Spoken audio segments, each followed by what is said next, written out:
ਹੋ। आशा करना कि तुसी सारे ठीक हो ते अपने घर बहुत वधिया समय व्यतीत कर रहे हो।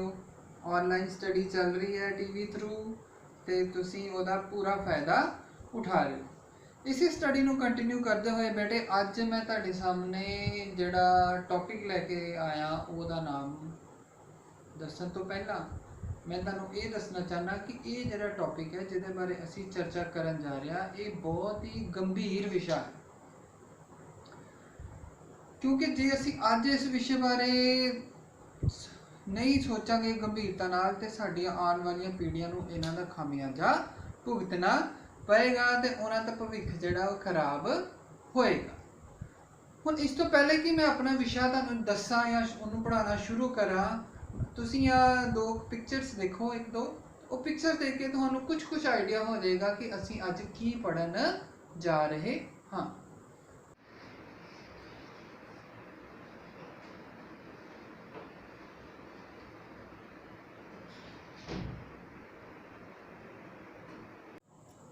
ओके पिक्चर्स देख लिया तुसीं पिक्चर्स देख के थोड़े मन को बहुत ज़्यादा खुशी नहीं हुई होगी क्योंकि बहुत सुंदर खूबसूरत सीनरी के पिक्चर्स नहीं सी गया वो साडे जीवन की सच्चाई की पिक्चर ही जितों असी अपना मुंह मोड़ लिया कि नहीं मैं वो चीज़ नहीं देखी। वो जिहड़ा कूड़ा करकट का ढेर तुसीं हुणे चित्रां में देखा जे असी उन्हों सही तरीके नाल नहीं संभालांगे तो साडे चारे पासे कूड़े करकट के वड्डे वड्डे ढेर पैदा हो जाएंगे।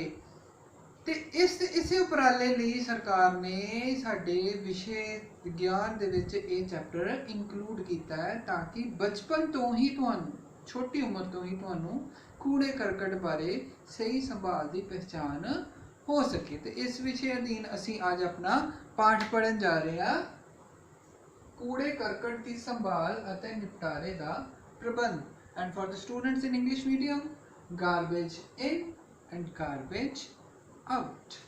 ओके कूड़े करकट की संभाल जिसले आप गल की कूड़े करकट की संभाल दी तो बहुत सारे बच्चे ने हाथ पहने लाया सर जी कूड़ा भी कोई संभालने वाली चीज़ है चक्को कट्ठा करो बाहर सिटो बाहरों बंदा चक के लै जाएगा किते होर सिट देगा तो वह किते होर सिट देगा तो बस। पर ये किसी ने सोचा कि अंत तक वो कित्थे जा रहा है।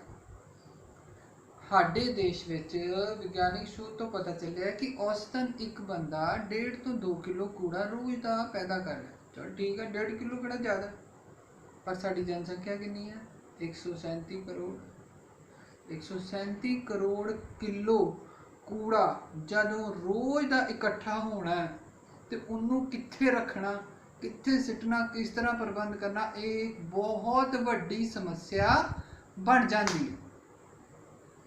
तो इसलिए साडा सानू की चाहिए कि असी उस कूड़े नू कुछ इस तरह इस्तेमाल कर सकीए ताकि उसका कुछ हिस्सा साडे मुड़ वरतों च आ जाए तो कुछ हिस्से नू असी किसी होर चीज़ कन्वर्ट करके खाद वगैरह के रूप में तो उन्होंने मुड़ वरतों कर लीए ताकि जिहड़ा हज़ारां क्वांटलां टनां का बोझ है धरती ते पै रहा कूड़े का वो थोड़ा घट जाए।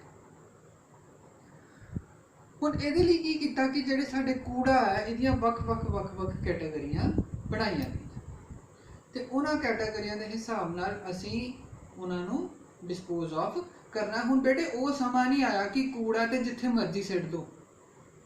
हुण वो टाइम आया है कि कूड़ा सिटन तो पहले ही सानू सोचना पैना है कि एक कितना का कूड़ा है तो असी इनू कित्थे किस जगह ते सुटना है।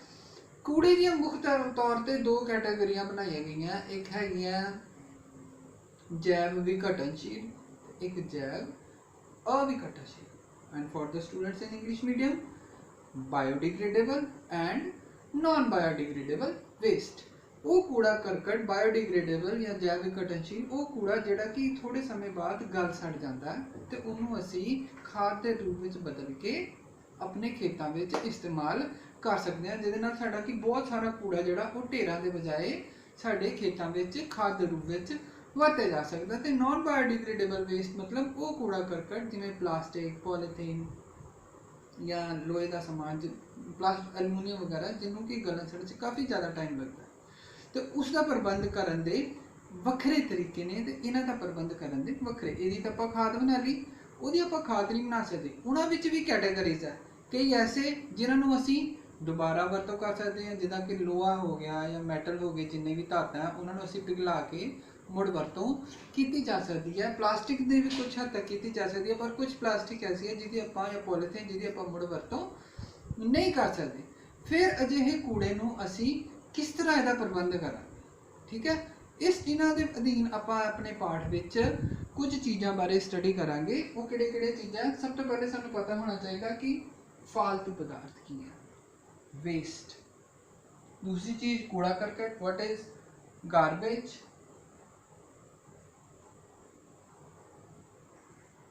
भराव वाला खेतर, लैंडफिल।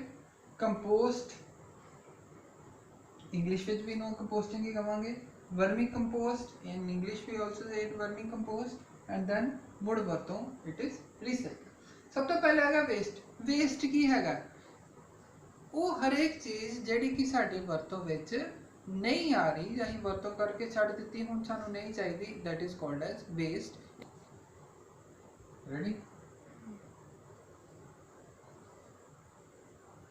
वेस्ट ਵਿੱਚ ਸਾਡਾ solid waste ਵੀ ਆ ਜਾਂਦਾ, liquid waste ਵੀ ਆ ਜਾਂਦਾ ਤੇ gaseous waste ਵੀ ਆ ਜਾਂਦਾ। solid waste ਕੂੜਾ ਕਰਕਟ ਸਬਜ਼ੀਆਂ ਦਾ ਜਾਂ ਫਲਾਂ ਦਾ ਜਾਂ ਛਿਲਕੇ ਜਾਂ ਪਸ਼ੂ ਪਾਲਣ ਜਾਂ ਕ੍ਰਿਸ਼ੀ ਦਾ ਵੇਸਟ ਹੋ ਗਿਆ, ਸਾਡੇ ਡੱਬੇ, ਪਲਾਸਟਿਕ, ਪੋਲੀਥੀਨ, ਇਹ ਸਾਰਾ solid waste। लिक्विड वेस्ट विच गंदा पानी या कैमिकल्स, ये लिक्विड वेस्ट है। तो गैसेस वेस्ट जिहड़ियां कि फालतू गैसां साडे वातावरण विच निकलदियां।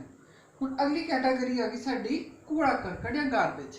हुण मैं हुणे तुहानूं दस के हटिया कि वेस्ट साडे तीन तरह दे सीगे, सॉलिड, लिक्विड, गैस। ओके, पर जिहड़ा साडा गार्बेज है ये साडा डील करदा है सिर्फ सॉलिड वेस्ट नाल, जिहड़े कि ठोस waste. Garbage is that waste products which is solid in state, which is solid in state। ਇਹਦੇ ਵਿੱਚ ਕੀ ਆ ਜਾਂਦੇ ਆ? ਸਾਡਾ ਕਿਚਨ ਦਾ ਵੇਸਟ, ਘਰਾਂ ਦਾ ਵੇਸਟ, ਫੈਕਟਰੀਆਂ ਵਿੱਚੋਂ ਨਿਕਲਣ ਵਾਲੇ ਫਾਲਤੂ ਦੇ ਡੱਬੇ, ਲੋਹਾ, ਧਾਤਾਂ ਹਰ ਤਰ੍ਹਾਂ ਦੀਆਂ, ਇਹ ਸਾਰੇ ਕਿਹੜਾ ਵੇਸਟ ਆ ਜਾਂਦਾ? ਸੋਲਿਡ ਵੇਸਟ ਦੇ ਵਿੱਚ। ਹੁਣ ਆਪਾਂ ਇਸ ਵੇਸਟ ਦਾ ਪ੍ਰਬੰਧ किदा करना, क्योंकि आप इस वेस्ट को घटा नहीं सकते, चाहते हुए भी नहीं घटा सकते। हूँ मैं मार्केट गया, मैं मार्केट चों सब्जी खरीद के ले आया, अपने लिए शूज़ खरीद के ले आया, कपड़े खरीद के ले आया, वो सारिया चीज़ां मैं अलग अलग लिफाफियां च लियांदियां। जिहड़े वो अलग अलग लिफाफियां च लियांदियां, जिहड़ियां अपने काम दी चीज़ां सी वो तो मैं कट लियां, ते जिहड़े लिफाफे सीगे वो सारे की बन गए? वेस्ट। सब्जी जिहड़ी मेरी माता जी ने कट्टी, उहदे छिलके जिहड़े बचे, फ्रूट जिहड़ा आपां खादा, वो सारे की आ गया? गार्बेज बन गया। फिर आपां अजकल की रिवाज है 2-2 रुपए वाले पेन यूज़ करना, पेन यूज़ किते उहदा जिहड़ी रिफिल बची सिटती, वो भी की हैगा? गार्बेज। प्लास्टिक के खिलौने बच्चों ने खेले, नहीं काम आए, सिट दिते, वो भी की बन गया? गार्बेज। टुटियां कुर्सियां या ड्रम जिहड़े आपां अजकल नहीं यूज़ करते, कंप्यूटर जिहड़े खराब हो गए आपां बाहर सिटते, ये सारे की है?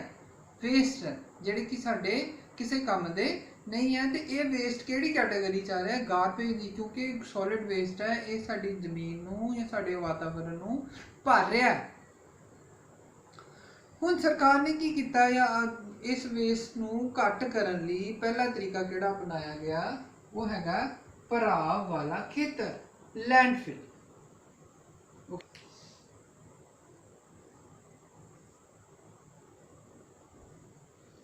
और बेटे लैंडफिल की है?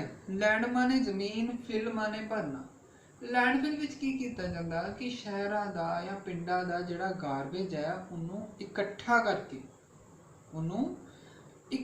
करके नीवियां पईयां जमीनां विच सिट दिता जांदा। सिट के जदों जमीन उच्ची हो जाती है, फिर मशीनां नाल उन्हों की कर दिंदे आ? पद्धरा कर दिंदे। की कर दिंदे आ? पद्धरा करके इहदे उपर कंस्ट्रक्शन नहीं की जा सकती। जमीन उच्ची होगी, उहदे पर बिल्डिंग नहीं बनानी, उहदे पर आपां बच्चों लई या बजुर्गों लई घूमन फिरन लई पार्क या ओपन एरिया बना सकते हैं।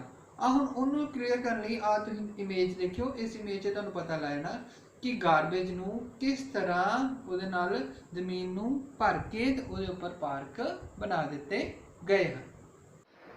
बेटा ये आपां हुण लैंडफिल बारे पढ़ रहे हैं। इहदे विच की करदे आ कि जिहड़ी नीवीं जमीन है ਉਹਦੇ ਵਿੱਚ ਸਾਰਾ ਕੂੜਾ ਕਰਕਟ ਸ਼ਹਿਰ ਦਾ ਇਕੱਠਾ कर दिता जाता है। उस कूड़े करकट ਨੂੰ ਇਕੱਠਾ ਕਰਨ ਤੋਂ ਬਾਅਦ ਵੱਡੇ ਵੱਡੇ ਬੁਲਡੋਜ਼ਰਾਂ ਜਾਂ ਮਸ਼ੀਨਾਂ ਨਾਲ ਉਹਨੂੰ ਚੰਗੀ ਤਰ੍ਹਾਂ ਵਿਛਾ ਦਿੱਤਾ ਜਾਂਦਾ ਹੈ ਤੇ ਫਿਰ ਉਹਦੇ ਉੱਪਰ ਮਿੱਟੀ ਦੀ ਪਰਤ ਪਾ ਕੇ ਉਸ ਨੂੰ ਕੂੜੇ ਕਰਕਟ ਨੂੰ ਕਿਹਦੇ ਵਿੱਚ ਬਦਲ ਦਿੱਤਾ ਜਾਂਦਾ ਹੈ, ਪਾਰਕ 'ਚ। ਆਹ ਦੇਖੋ ਤੁਸੀਂ, ਜਿਹੜਾ ਕੂੜੇ ਕਰਕਟ ਦਾ ਢੇਰ ਸੀਗਾ ਉਹਨੂੰ ਆਪਾਂ ਬਾਅਦ ਵਿੱਚ ਇੱਕ ਬਹੁਤ ਹੀ ਖੂਬਸੂਰਤ ਪਾਰਕ ਦੇ ਰੂਪ ਵਿੱਚ ਬਦਲ ਦਿੱਤਾ। ਹੁਣ ਤੁਸੀਂ ਪਿਕਚਰ ਦੇਖ ਲਿਆ, ਉਹ 'ਚ ਆਪਾਂ ਕੀ ਦੇਖਿਆ ਕਿ ਜਿਹੜਾ ਗਾਰਬੇਜ ਦੇ ਢੇਰ ਸੀਗੇ ਵੱਡੇ ਵੱਡੇ ਕੂੜੇ ਕਰਕਟ ਦੇ, ਉਹਨਾਂ ਨੂੰ ਕੀ ਕੀਤਾ, ਵੱਡੀਆਂ ਵੱਡੀਆਂ ਮਸ਼ੀਨਾਂ ਨਾਲ ਲੋ ਲਾਈਂਗ ਏਰੀਆ 'ਚ ਨੀਵੇਂ ਖੇਤਰਾਂ ਵਿੱਚ ਪਾ ਕੇ ਕੀ ਕਰਤਾ, ਉਹਦਾ ਪਲੇਨ ਕਰਕੇ ਉਹਦੇ ਉੱਪਰ ਪਾਰਕ ਬਣਾ ਦਿੱਤੇ। ਤੇ ਦੇਖਣ ਨੂੰ ਤੇ ਬੇਟੇ ਤਰੀਕਾ ਬਹੁਤ ਕਾਰਗਰ ਹੈ, ਸਾਨੂੰ ਲੱਗਦਾ ਕਿ ਹਾਂ ਵਧੀਆ ਜੀ ਕੂੜੇ ਕਰਕਟ ਦਾ ਨਿਪਟਾਰਾ ਹੋ ਗਿਆ, ਪਰ ਅਸਲ ਵਿੱਚ ਇਹ ਕੀ ਕਰਦਾ, ਭੂਮੀ ਦਾ ਪ੍ਰਦੂਸ਼ਣ ਕਰਦਾ ਹੈ। ਕਿਉਂਕਿ ਆਪਾਂ ਪੋਲੀਥੀਨ, ਪਲਾਸਟਿਕ, ਟਿਨ ਕੈਨਸ ਇਹ ਸਾਰੇ ਜ਼ਮੀਨ 'ਚ ਦੱਬਤੇ। ਉਹਦੇ ਨਾਲ ਕੀ ਹੋਣਾ ਕਿ ਬਾਰਿਸ਼ ਤੋਂ ਬਾਅਦ ਜਿਹੜਾ ਪਾਣੀ ਜ਼ਮੀਨ 'ਚ ਸਿਮ ਕੇ ਅੰਡਰਗਰਾਊਂਡ ਚੱਲ ਜਾਂਦਾ ਸੀਗਾ ਉਹ ਅੰਦਰ ਨਹੀਂ ਜਾਣਾ, ਕਿਉਂਕਿ ਪਲਾਸਟਿਕ ਪੋਲੀਥੀਨ ਨੇ ਉਹਨਾਂ ਨੂੰ ਅੰਦਰ ਜਾਣ ਤੋਂ ਰੋਕ ਲੈਣਾ, ਜਿਹਦੇ ਨਾਲ ਕਿ ਜ਼ਮੀਨ ਦੇ ਵਾਟਰ ਲੈਵਲ 'ਤੇ ਫਰਕ ਪੈ ਜਾਂਦਾ ਹੈ। ਪਰ ਹੁਣ ਕਿਉਂਕਿ ਸਾਡੇ ਕੋਲ ਇਹਦੇ ਨਿਪਟਾਰੇ ਦਾ ਹੋਰ ਕੋਈ ਢੰਗ ਨਹੀਂ ਹੈ, ਇਸ ਲਈ ਆਪਾਂ ਆਹ ਤਰੀਕਾ ਵਰਤੀ ਨਹੀਂ ਜਾ ਰਹੇ। ਅੱਗੇ ਆ ਗਿਆ ਸਾਡਾ ਕੰਪੋਸਟਿੰਗ।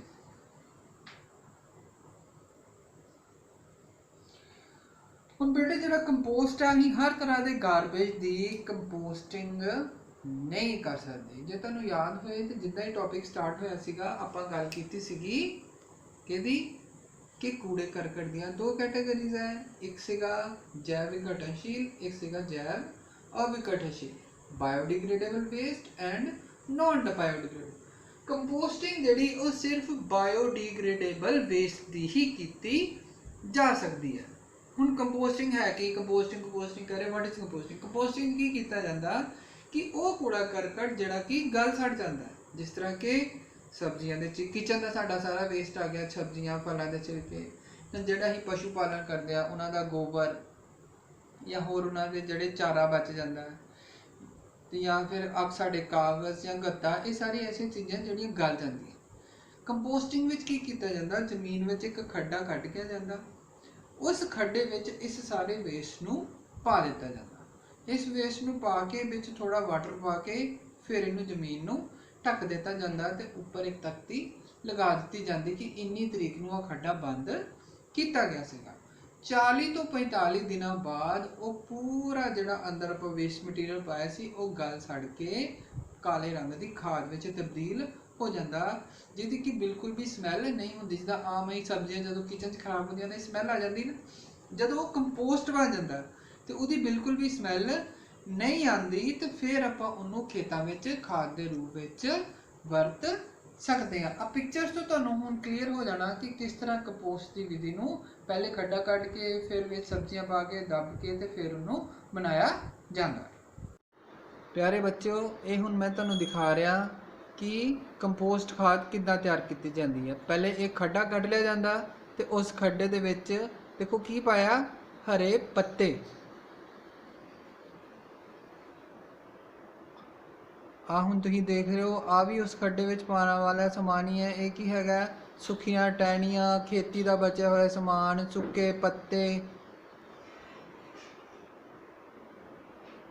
ਕਿਚਨ ਦਾ ਬਚਿਆ ਖੁਚਿਆ ਸਮਾਨ, ਫਲ ਸਬਜ਼ੀਆਂ ਜਿਹੜੀਆਂ ਸਾਡੇ ਕਿਚਨ 'ਚ ਖਰਾਬ ਹੋ ਜਾਂਦੀਆਂ, ਇਹ ਸਾਰੀਆਂ ਆਪਾਂ ਉਸ ਖੱਡੇ ਵਿੱਚ ਪਾ ਸਕਦੇ ਹਾਂ। ਇਹ ਸਾਡੇ ਆਮ ਤੌਰ 'ਤੇ ਦੇਖਣ 'ਚ ਮਿਲਦਾ ਪਿੰਡਾਂ 'ਚ, ਜਾਨਵਰਾਂ ਦਾ ਮਲ ਮੂਤਰ ਤੇ ਉਹਦਾ ਗੋਹੇ ਦੇ ਜਿਹੜੇ ਢੇਰ ਲੱਗੇ ਆ, ਇਹਨੂੰ ਵੀ ਅਸੀਂ ਉਸ ਕੰਪੋਸਟ ਪਿਟ ਵਿੱਚ ਪਾ ਸਕਦੇ ਹਾਂ। ਪਾਉਣ ਤੋਂ ਬਾਅਦ ਉਸ ਪਿਟ ਨੂੰ ਚੰਗੀ ਤਰ੍ਹਾਂ ਮਿੱਟੀ ਨਾਲ ਢੱਕ ਕੇ ਉਹਦੇ ਉੱਪਰ ਇੱਕ ਤਖਤੀ ਲਗਾ ਦਿੱਤੀ ਜਾਂਦੀ ਹੈ ਤੇ ਇਸ ਤਖਤੀ ਦੇ ਉੱਪਰ ਤਰੀਕ ਪਾ ਦਿੱਤੀ ਜਾਂਦੀ ਹੈ ਕਿ ਉਹ ਕਿੰਨੀ ਤਰੀਕ ਢੱਕਿਆ ਗਿਆ ਸੀਗਾ। ਠੀਕ 45 ਦਿਨਾਂ ਬਾਅਦ ਇਹਦੇ ਵਿੱਚ ਜਿਹੜੀ ਖਾਦ ਹੈ ਉਹ ਸਾਡੀ ਤਿਆਰ ਹੋ ਜਾਂਦੀ ਹੈ। ਓਕੇ, ਹੁਣ ਆਪਾਂ ਕੰਪੋਸਟਿੰਗ ਪੜ੍ਹ ਲਿਆ ਕੀ ਹੈ ਕਿ ਬਾਇਓਡੀਗ੍ਰੇਡੇਬਲ ਯਾਨੀ ਕਿ ਜੈਵ ਵਿਘਟਨਸ਼ੀਲ ਫੋਕਟ ਪਦਾਰਥ ਗਾਰਬੇਜ ਤੋਂ ਆਪਾਂ ਜਿਹੜੀ ਖਾਦ ਤਿਆਰ ਕਰਨ ਵਾਲੀ ਵਿਧੀ ਹੈ ਉਹਨੂੰ ਆਪਾਂ ਕੀ ਕਹਿੰਦੇ ਆ, ਕੰਪੋਸਟਿੰਗ। ਇਹ ਖਾਦ ਜਿਹੜੀ ਹੈ ਸਾਡੇ ਖੇਤਾਂ ਲਈ ਬਹੁਤ ਹੀ ਲਾਭਦਾਇਕ ਹੁੰਦੀ ਹੈ, ਕਿਉਂਕਿ ਇਹ ਖੇਤ ਨੂੰ ਜ਼ਰੂਰੀ ਤੱਤ ਤੇ ਪ੍ਰਦਾਨ ਕਰਦੀ ਹੈ। ਉਹਦੇ ਨਾਲ ਨਾਲ ਇਹਦੇ ਵਿੱਚ ਕਿਸੇ ਵੀ ਤਰ੍ਹਾਂ ਦੇ ਜਿਹੜੇ ਹਾਨੀਕਾਰਕ ਰਸਾਇਣ ਹੈ ਉਹ ਨਹੀਂ ਹੁੰਦੇ ਜੇ ਜਿਹੜੀ ਸਾਡੀ ਫਸਲ ਦਾ ਉਤਪਾਦਨ ਆ ਉਹ ਵਧੀਆ ਹੁੰਦਾ। ਹੁਣ ਅਗਲਾ ਆਪਾਂ ਪੜਾਂਗੇ ਵਰਮੀ ਕੰਪੋਸਟਿੰਗ। देखो बेटे वर्मी कंपोस्ट नाम तो ही पता लग जाता कि कंपोस्ट मतलब कि खाद तैयार होएगी, ਤੇ ਵਰਮੀ ਮਤਲਬ ਵਰਮਸ ਕੀੜੇ, ਯਾਨੀ ਕਿ ਕੀੜਿਆਂ ਦੀ ਮਦਦ ਨਾਲ ਖਾਦ ਤਿਆਰ ਕਰਨ ਦੀ ਵਿਧੀ ਨੂੰ ਆਪਾਂ ਕੀ ਕਹਿੰਦੇ ਆ vermi composting. the method in which earthworms are used to produce manure from biodegradable waste is called as vermi composting। ਹੁਣ ਵਰਮੀ ਕੰਪੋਸਟਿੰਗ ਇਹ ਜ਼ਰੂਰੀ ਨਹੀਂ ਕਿ ਵੱਡੇ ਪੱਧਰ ਤੇ ਹੀ ਕੀਤੀ ਜਾਏ, ਇਹ ਅਸੀਂ ਆਮ ਆਪਣੇ ਘਰਾਂ ਵਿੱਚ ਗਮਲਿਆਂ 'ਚ ਵੀ ਕਰ ਸਕਦੇ ਹਾਂ। ਉਹਦੇ ਲਈ ਸਾਨੂੰ ਕੀ ਚਾਹੀਦੇ ਹੁੰਦੇ ਆ ਗੰਡੋਏ, ਆਮ ਨਹੀਂ ਜਿਹੜੇ ਸਾਡੇ ਘਰਾਂ 'ਚ ਆਮ ਨਿਕਲਦੇ ਗੰਡੋਏ, ਉਹ ਗੰਡੋਏ ਨਹੀਂ ਗੇ, ਇਹ ਸਪੈਸ਼ਲ ਗੰਡੋਏ ਆ। They are called as red worms, ਲਾਲ ਰੰਗ ਦੇ। ਇਹ ਜਿਹੜੇ ਲਾਲ ਰੰਗ ਦੇ ਗੰਡੋਏ ਆ ਇਹ ਬਹੁਤ ਹੀ ਜਲਦੀ ਰਸੋਈ ਦੇ ਫੋਕਟ ਪਦਾਰਥ ਜਿਵੇਂ ਫਲਾਂ ਦੇ ਛਿਲਕੇ ਹੋ ਗਏ, ਸਬਜ਼ੀਆਂ ਦਾ ਬਚਿਆ ਖੁਚਿਆ, ਉਹਨਾਂ ਨੂੰ ਬਹੁਤ ਹੀ ਜਲਦੀ ਗਲਾ ਛੜਾ ਕੇ ਉਹਨਾਂ ਦੀ ਬਹੁਤ ਵਧੀਆ ਕਾਲੇ ਰੰਗ ਦੀ ਖਾਦ ਤਿਆਰ ਕਰ ਦਿੰਦੇ ਆ। ਤੇ ਇਸ ਕਰਕੇ ਆਪਾਂ ਕਿਉਂਕਿ ਇਹ 'ਚ ਵਰਮਸ ਦਾ ਇਸਤੇਮਾਲ ਕਰਦੇ ਆ, ਇਸ ਲਈ ਆਪਾਂ ਇਹਨੂੰ ਵਰਮੀ ਕੰਪੋਸਟਿੰਗ ਕਹਿੰਦੇ ਹਾਂ। ਹੁਣ ਇਹ ਜਿਹੜੇ ਕੀੜੇ ਆ ਇਹ ਜ਼ਿਆਦਾ ਖੁਸ਼ਕ ਮਾਹੌਲ 'ਚ ਨਹੀਂ ਰਹਿੰਦੇ, ਇਸ ਲਈ ਆਪਾਂ ਜਿਹੜੇ ਗਮਲੇ ਜਾਂ ਜਿਹੜੇ ਖੱਡੇ ਵਿੱਚ ਅਸੀਂ अपना सब्जियां का फोकट पदार्थ पाना है तो उन्होंने कीड़िया पाना खाद तैयार कर ली, उस सानू थोड़ा पानी भी छिड़का के रखना पैंदा है। तो ये भी उही विधि नाल बाद विच आपां की करते हैं, जो कुछ दिनों बाद खाद तैयार हो जाती है तो आपां उहनूं छाननी च पा के छान लैंदे आ। उहदे नाल की हुंदा कि जिहड़े साडे अर्थवॉर्म्स है उन्होंने आपां सैपरेट कर लैने ते जिहड़ी खाद है वो आपां दोबारा खेतां विच वरत सकदे हाँ। ये हुण क्लिपिंग जिहड़ी है ये तुहानूं समझा देगी कि अर्थवॉर्म्स जिहड़े वर्मी कंपोस्ट ਲਈ ਆਪਾਂ यूज़ करते हैं वो देखने च किदां दे हुंदे आ ते असीं उन्हां दा किस तरह इस्तेमाल करदे। बेटे आ मैं हुण तुहानूं दस रिहा कि घर विच आपां वर्मी कंपोस्ट किवें तैयार कर सकदे आ। कोई भी प्लास्टिक का डब्बा लो थोड़े वड्डे साइज़ दा जिहनूं आपां नहीं वरतदे ते उहदे विच ड्रिल मशीन नाल या किल नूं गर्म करके छेद कर लो। ये छेद आप तां कीते कि जो आप इनू बंद कर दईए तो जिहड़े इहदे विच गंडोए है वो साह लै सकन।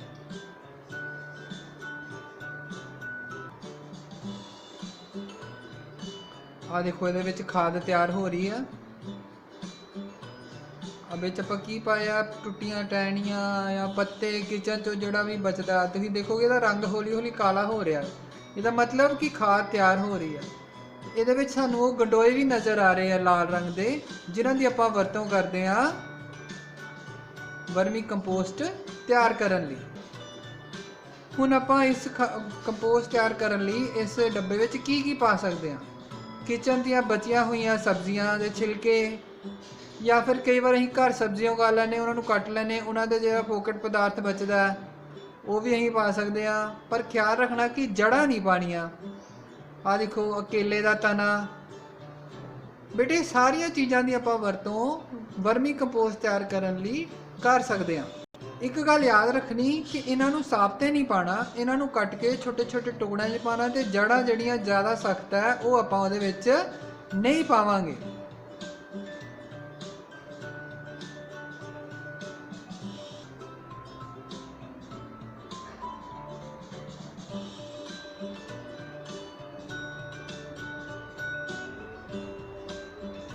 इन्हां सारिਆਂ ਨੂੰ ਆਪਾਂ उस डब्बे ਵਿੱਚ पा के फिर ਆਪਾਂ उस डब्बे ਨੂੰ की कर देना हैगा थोड़ा जिहा पानी पा के बंद कर देना। पानी ਆਪਾਂ ਇਸ ਲਈ पाना है क्योंकि ਇਹਦੇ ਵਿੱਚ ਜਿਹੜੇ ਗੰਡੋਏ ਆ ਉਹ ज़्यादा सर्दी या ज़्यादा गर्मी ਵਿੱਚ नहीं रह सकते, ਉਹਨਾਂ ਨੂੰ ਨਮੀ ਦਾ वातावरण चाहिए, इस करके ਆਪਾਂ ਇਹਦੇ ਵਿੱਚ पानी पा रहे हैं।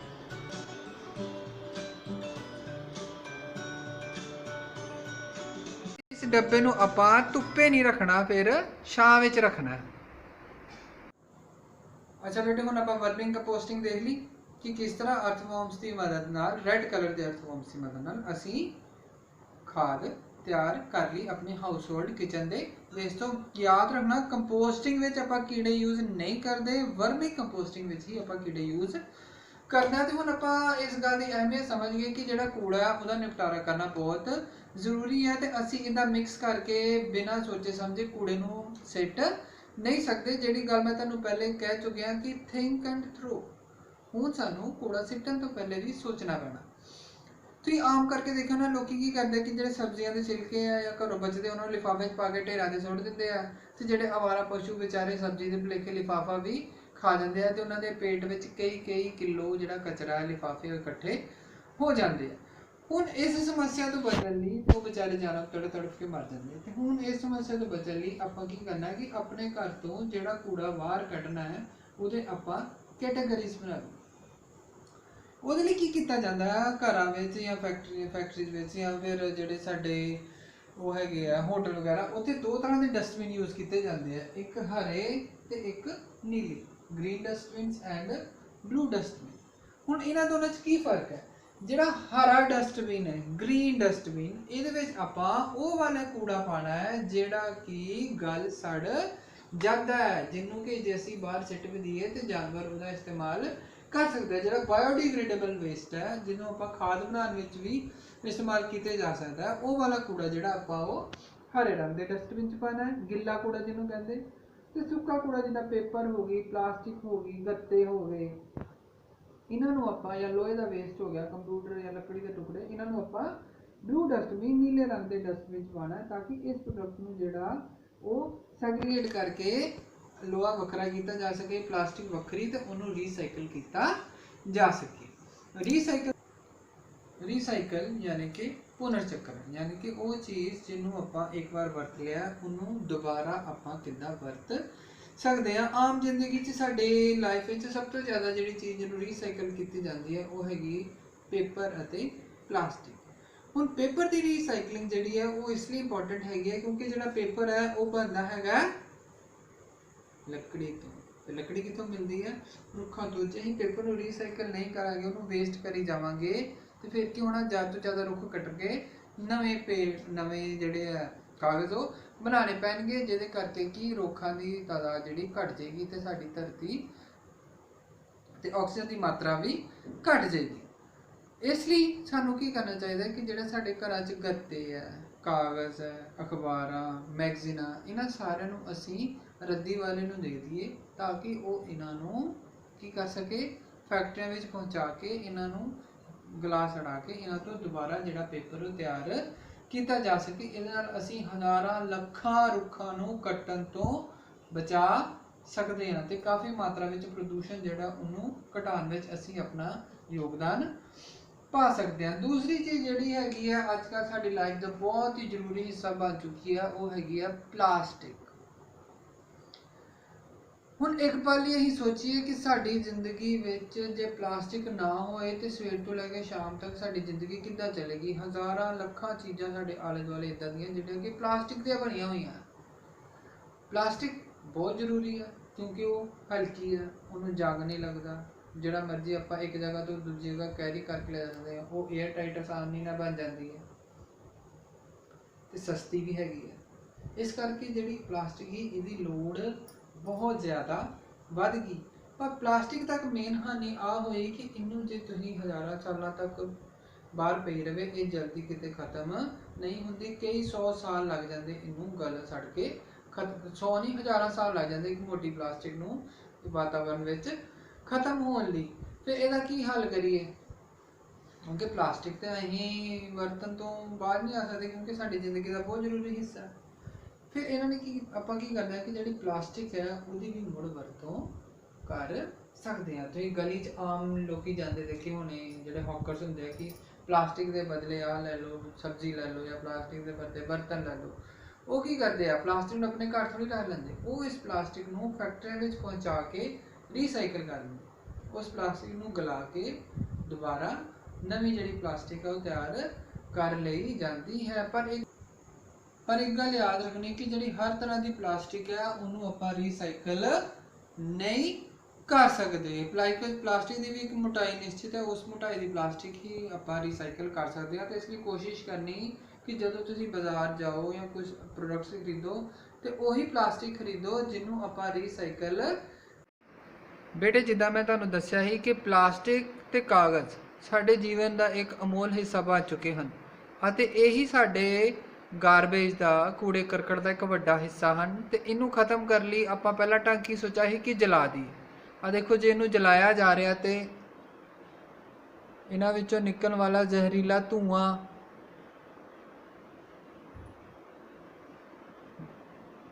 ਸਾਡੀ ਵਾਯੂ ਨੂੰ ਪ੍ਰਦੂਸ਼ਿਤ ਕਰ ਰਿਹਾ। ਦੇਖੋ ਕਿੰਨੀ ਅੱਗ ਦੀਆਂ ਲਪਟਾਂ ਤੇ ਕਿੰਨਾ ਜ਼ਹਿਰੀਲਾ ਧੂਆਂ ਨਿਕਲਿਆ ਜਿਹੜਾ ਕਿ ਸਾਡੇ ਲਈ ਸਾਹ ਦੀ ਬਿਮਾਰੀਆਂ ਦਾ ਕਾਰਨ ਬਣ ਸਕਦਾ। ਤੇ ਜੇ ਆਪਾਂ ਇਹਨੂੰ ਨਦੀਆਂ 'ਚ ਸਿੱਟ ਦਈਏ ਤੇ ਜੇ ਤੁਸੀਂ ਗੌਰ ਨਾਲ ਦੇਖੋ ਕਿ ਆਹ ਸਮੁੰਦਰ ਦਾ ਕਿਨਾਰਾ ਤੇ ਨਦੀਆਂ ਰਾਹੀਂ ਇਹ ਸਾਰਾ ਕਚਰਾ ਸਮੁੰਦਰ 'ਚ ਗਿਆ ਤੇ ਸਮੁੰਦਰ ਨੇ ਉਹਨੂੰ ਕਿਨਾਰੇ ਤੇ ਸਿੱਟਤਾ ਤੇ ਸਮੁੰਦਰ ਦੇ ਕਿਨਾਰੇ ਦੇਖੋ ਕਿੱਦਾਂ ਕਚਰੇ ਨਾਲ ਭਰਿਆ। ਕੀ ਤੁਸੀਂ ਇਹੋ ਜਿਹੇ ਕਿਨਾਰਿਆਂ ਤੇ ਸੈਰ ਕਰਨਾ ਚਾਹੋਗੇ?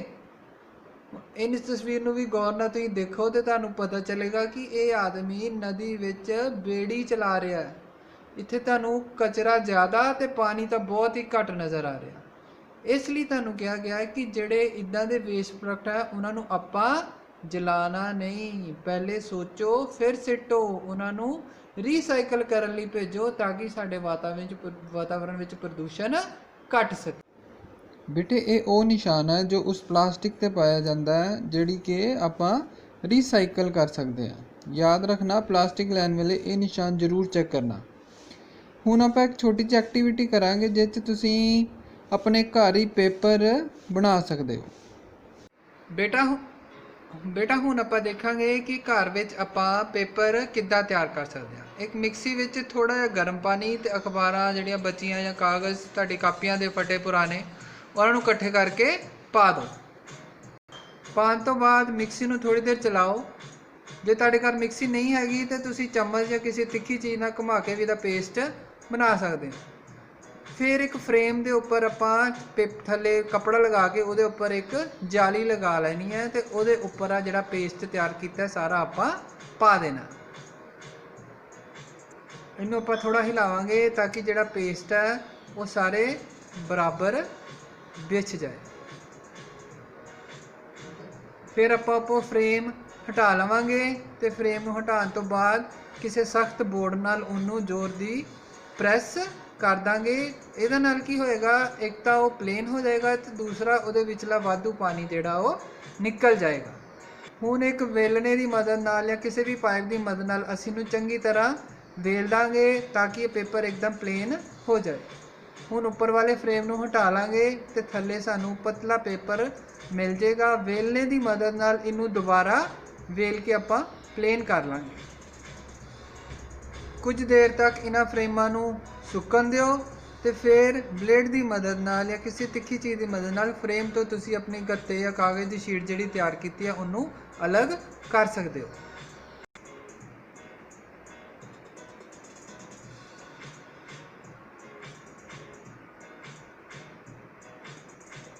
ਇਸ ਤਰ੍ਹਾਂ ਤੁਹਾਡੇ ਘਰ ਦਾ ਆਪਣਾ ਪੇਪਰ ਤਿਆਰ ਹੋ ਜਾਏਗਾ।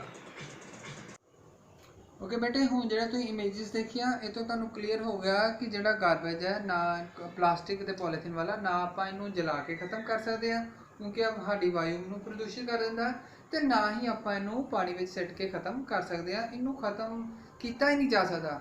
ਇਹਦਾ ਸਿਰਫ ਇੱਕ ਹੀ ਢੰਗ ਹੈ ਪੁਨਰ ਵਰਤੋਂ ਤੇ ਜਾਂ ਫਿਰ ਰੀਸਾਈਕਲ ਕਰ ਲਈ ਇਹਨੂੰ ਤੇ ਜਾਂ ਫਿਰ ਅਸੀਂ ਇਹਦਾ ਇਸਤੇਮਾਲ ਜਿੱਥੇ ਤੱਕ ਹੋ ਸਕੇ ਘੱਟ ਕਰੀਏ। ਜਦੋਂ ਬਾਜ਼ਾਰ ਜਾਓ ਥੈਲੇ ਆਪਣੇ ਨਾਲ ਕੈਰੀ ਕਰੋ, ਬੇਫਜ਼ੂਲ ਜਿਹੜੇ ਪੋਲੀਥੀਨ ਹੈ ਉਹਨਾਂ ਦੀ ਵਰਤੋਂ ਨਾ ਕਰੋ। ਹੁਣ ਇਸ ਚੈਪਟਰ ਦੇ ਆਧਾਰਿਤ ਜੇ ਕਿਸੇ ਨੂੰ ਕੋਈ ਵੀ ਡਾਊਟ ਹੈ ਤੇ ਉਹ ਮੈਨੂੰ ਸ਼ਾਮ ਨੂੰ 7 ਤੋਂ 8 ਦੇ ਵਜੇ ਵਿੱਚ ਟਾਈਮ ਵਿੱਚ ਕਾਲ ਕਰਕੇ ਆਪਣੇ ਡਾਊਟ ਕਲੀਅਰ ਕਰ ਸਕਦਾ ਹੈ। ਤੇ ਹੁਣ ਇਸ ਪਾਰਟ ਦੇ ਰਿਗਾਰਡਿੰਗ ਇੱਕ ਛੋਟੀ ਜਿਹੀ ਪ੍ਰਸ਼ਨ ਉੱਤਰੀ ਹੈ। 3 ਹੀ ਪ੍ਰਸ਼ਨ ਹੈ, ਬਿਲਕੁਲ ਸਿੰਪਲ, ਜਿਨ੍ਹਾਂ ਦੇ ਜਵਾਬ ਵੈਸੇ ਤੇ ਤੁਹਾਨੂੰ ਆਉਂਦੇ ਹੀ ਆ। ਪਰ ਪਹਿਲਾ ਪ੍ਰਸ਼ਨ, ਕੂੜੇ ਕਰਕਟ ਦੇ ਨਿਪਟਾਰੇ ਦੇ ਕਿਹੜੇ ਢੰਗ ਹਨ? What are the methods of dealing with garbage? ਆਪਾਂ ਸ਼ੁਰੂ 'ਚ ਪੜ੍ਹੇ ਸੀਗੇ ਨਾ, ਉਹਨਾਂ ਬਾਰੇ ਤੁਸੀਂ ਦੱਸਣਾ। ਦੂਸਰਾ, ਕੰਪੋਸਟ ਅਤੇ ਵਰਮੀ ਕੰਪੋਸਟ ਵਿੱਚ ਕੀ ਅੰਤਰ ਹੈ? How is composting different from vermi composting? ਤੇ ਤੀਸਰਾ, ਕੂੜੇ ਕਰਕਟ ਨੂੰ ਕਿਹੜੇ 2 ਸਮੂਹਾਂ ਵਿੱਚ ਵੰਡਿਆ ਜਾਂਦਾ ਹੈ? ਇਨ ਵਿਚ 2 groups garbage can be divided? ਇਹਨਾਂ ਪ੍ਰਸ਼ਨਾਂ ਦੇ ਉੱਤਰ ਆਪਣੀ ਨੋਟਬੁੱਕਸ 'ਚ ਲਿਖੋ। ਜੇ ਨੋਟਬੁੱਕਸ ਨਹੀਂ ਲਿਖਣੇ ਤਾਂ ਤੁਹਾਨੂੰ ਉੱਦਾਂ ਯਾਦ ਹੋ ਜਾਣੇ ਚਾਹੀਦੇ ਕਿ ਇਹਨਾਂ ਦੇ ਉੱਤਰ ਮੈਂ ਆਹ ਵਾਲੇ ਲਿਖਣੇ ਹੈ। ਹੁਣ ਮੈਂ ਆਸ਼ਾ ਕਰਦਾ ਕਿ ਪਾਠ ਤੁਹਾਨੂੰ ਸਮਝ ਆ ਗਿਆ ਹੈ ਤੇ ਜਲਦੀ ਹੀ ਆਪਾਂ ਸਕੂਲ ਖੁੱਲ ਜਾਣਗੇ ਤੇ ਅਸੀਂ ਇੱਕ ਦੂਸਰੇ ਨੂੰ ਲਾਈਵ ਦੇਖ ਸਕਾਂਗੇ ਤੇ ਅਸੀਂ ਤੁਹਾਡੇ ਨਾਲ ਮਿਲਣ ਲਈ ਬਹੁਤ ਬੇਤਾਬ ਹਾਂ ਕਿਉਂਕਿ ਹੁਣ ਸਾਡਾ ਵੀ ਘਰਾਂ 'ਚ ਤੁਹਾਡੇ ਬਿਨਾਂ ਜੀ ਨਹੀਂ ਲੱਗਦਾ। ਤੁਹਾਡੀਆਂ ਸ਼ਰਾਰਤਾਂ ਸਾਨੂੰ ਬਹੁਤ ਚੰਗੀਆਂ ਲੱਗਦੀਆਂ ਨੇ ਤੇ ਜਲਦੀ ਤੋਂ ਜਲਦੀ ਸਕੂਲ ਖੋਲੋ ਤੇ ਮਿਲੋ, ਘਰ ਰਹੋ, ਪੜ੍ਹੋ, stay home, stay safe and take care, bye.